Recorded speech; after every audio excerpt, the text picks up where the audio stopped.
दशरथ जी मुनि विश्वामित्र से प्रार्थना कर रहे हैं, बार बार कह रहे हैं कि आप मेरा सब कुछ मांग लीजिए, पर मेरे राम को मुझसे मत मांगिए। हे सज्जनों, यहाँ पर गौर करने की बात है कि राजा दशरथ जी बार बार कह रहे हैं आप सब कुछ मांग लीजिए, पर मेरे राम को मत मांगिए।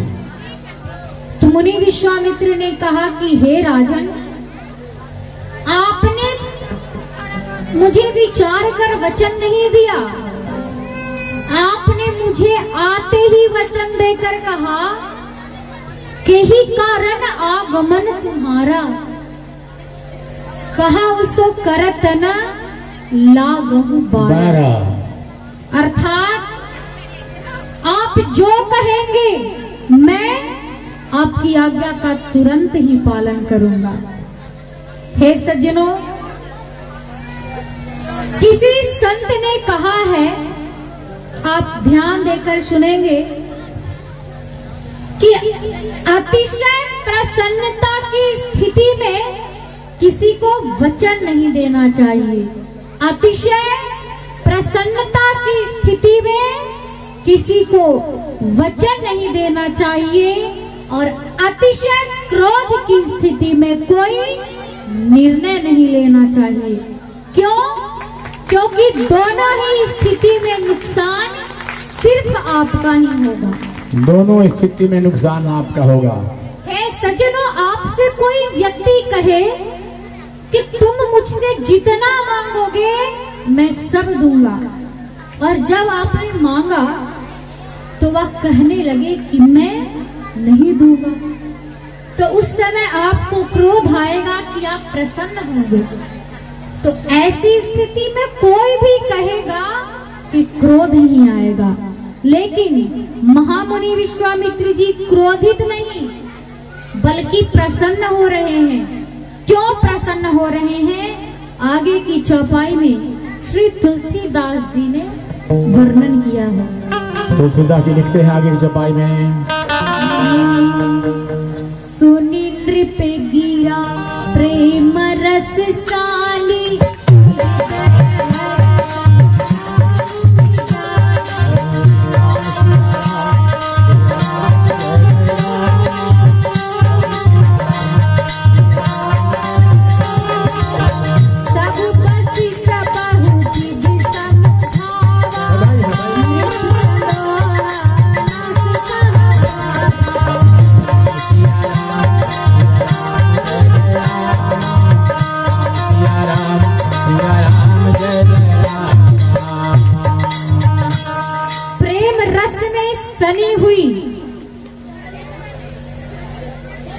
राजा दशरथ जी की कोमल वाणी सुनकर के महामुनि विश्वामित्र जी प्रसन्न हो रहे हैं।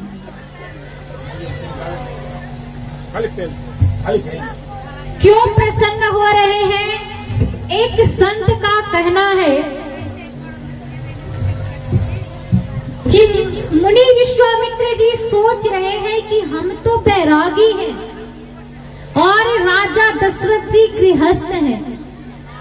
गृहस्थ होकर भी प्रभु श्री राम में इतना प्रेम है कि वे अपने आंखों से एक क्षण के लिए भी ओझल करना नहीं चाहते हैं। यही सोच सोच कर महामुनि विश्वामित्र जी प्रसन्न हो रहे हैं। और तब वशिष्ठ जी ने बहुत प्रकार से समझाया। किस प्रकार से राजा को समझाया गया? एक भी प्रकार का जिक्र श्री तुलसीदास जी ने नहीं किया है। तो एक संत का कहना है कि गुरु जी ने यह समझाया कि राजन, जो शस्त्र ज्ञान मैंने राम जी को दिया है वो आगे का शस्त्र ज्ञान अब महामुनि विश्वामित्र जी देंगे। तो दूसरे संत का कहना है कि गुरुजी ने ये समझाया कि राजन, आपका पुत्र अगर इनके साथ वन में जाएगा तो उधर से आपके लिए लक्ष्य स्वरूपा बहू लेकर आएगा। राजा दशरथ ने जैसे सुना कि मेरा पुत्र इनके साथ जाएगा तो बहू लेकर आएगा, बोलने लगे कि आपने इतनी अच्छी बात पहले क्यों नहीं बताई।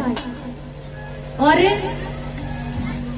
गुरुदेव वशिष्ठ ने कहा, राजन, ऐसे भी साधु संतों की सत्संगति हमेशा सबके लिए कल्याणमयी यानी मंगलमयी। राजा दशरथ ने अपने दोनों पुत्रों श्री राम और लक्ष्मण जी को आदर से बुलाया और हृदय से लगाकर उन्हें बहुत प्रकार की शिक्षाएं दी। मुनि विश्वामित्र से राजा दशरथ ने कहा कि अब आप ही इनके माता पिता हैं, दूसरा कोई नहीं। और प्रभु श्री राम से कहा कि अब आज से मुनि विश्वामित्र ही तुम्हारे माता पिता के समान हैं। जो ये आज्ञा दे उसका पालन तुम तुरंत करना। और ऐसा कह करके बोल रहे हैं। राजा दशरथ ने अपना पूरा पावर ऑफ एटर्नी, पूरा अधिकार विश्वामित्र जी को सौंप दिया। दोनों भाई माता के महल में गए, माता से आशीर्वाद लेकर दोनों भाई मुनि विश्वामित्र के साथ चल दिए।